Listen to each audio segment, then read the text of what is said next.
Сәлеметсіздер ме балалар? Бүгінгі сабақтың тақырыбы айтыс өнері, искусство айтысы. Бүгінгі сабақта айтыс өнерімен танысамыз, мәтін бойынша сұрақ қойып үйренеміз, күнделікті оқу. Енді жаңа сабақтың жаңа сөздеріне көшейік.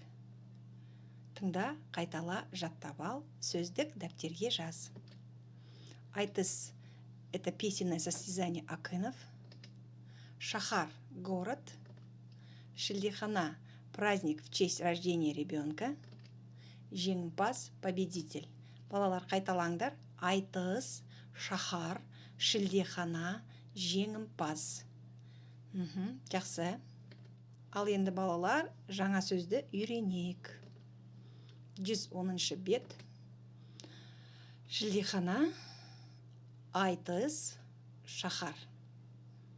Шілдехана, айтыс, шахар. Балалар, бүгінгі біздің сабағымыз айтыс деп айттым.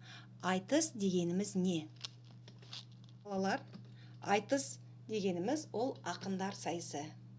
Ребята, айтыс – это песенное состязание акынов-певцов, которые обладали даром импровизации. Ребята, импровизация – это умение сочинять песню на ходу.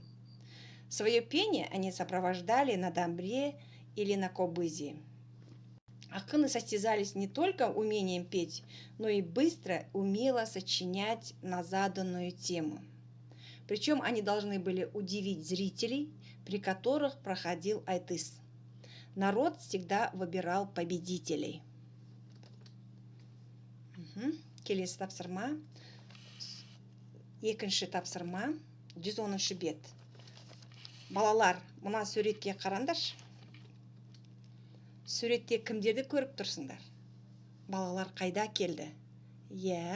Суретте біз кімдерді көріп тұрмыз?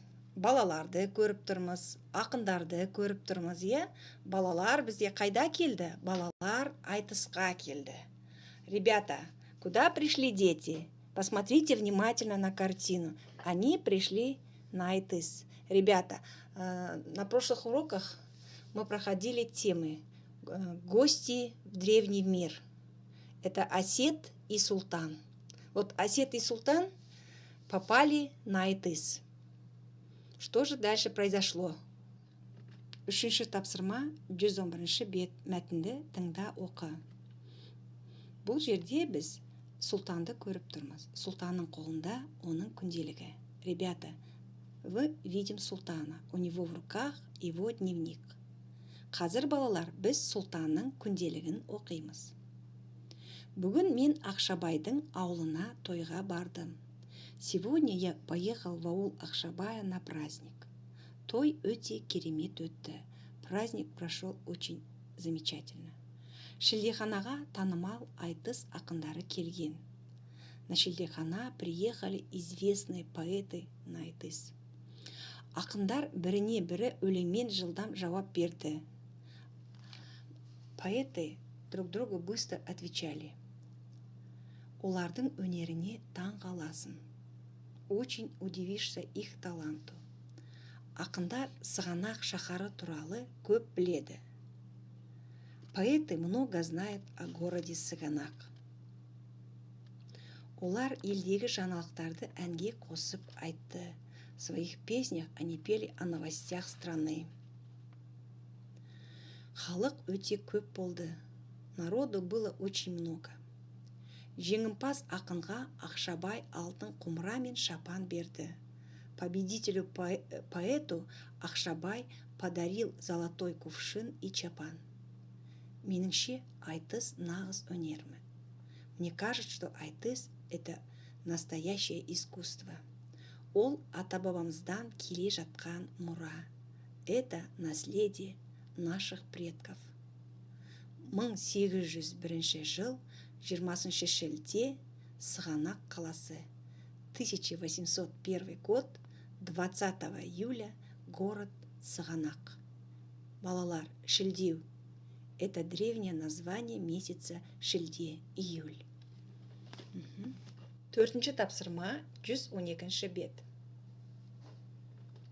Сөйлемдердің дұрыс не бұрыс екенін үлгі бойынша айт. Ребята, вам нужно по образцу сказать правильные или неправильные предложения.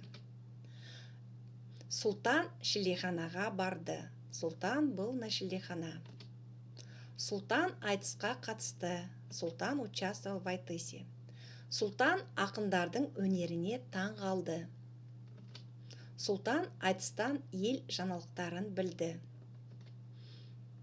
Үлгі, образец. Ребята, внимательно слушайте меня. Бірінші сөйлем дұрыс. Өйткені Султан шілдеханаға барды.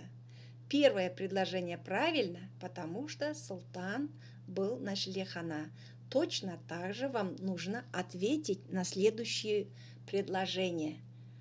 Соответствуют ли эти последние 3 предложения информацию, которая есть у вас в прочитанном тексте?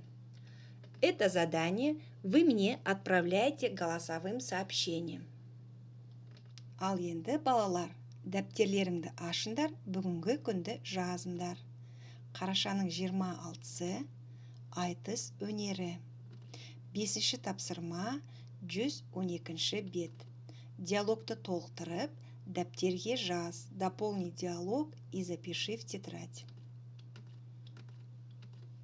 Ребята, в этом задании вам нужно по прочитанному тексту дополнить 2 ответа и 2 вопроса в диалоге. Например, Асет, айтыс жақсы өтті ме? Султан, вы отвечаете за Султана. Асет, айтысқа кімдер қатысты? Кто участвовал в айтысе? Султан. Ответ Султана. А теперь обратите внимание. Дальше есть ответы только Султана. Вам нужно, опираясь на ответ Султана, задать вопрос. Ребята, теперь этот диалог запишите в тетрадь. Кері байланыс. Түсіндім? Сұрағым бар? Түсінген жоқпын. Балалар, сабақ аяқталды. Сау болыңыздар.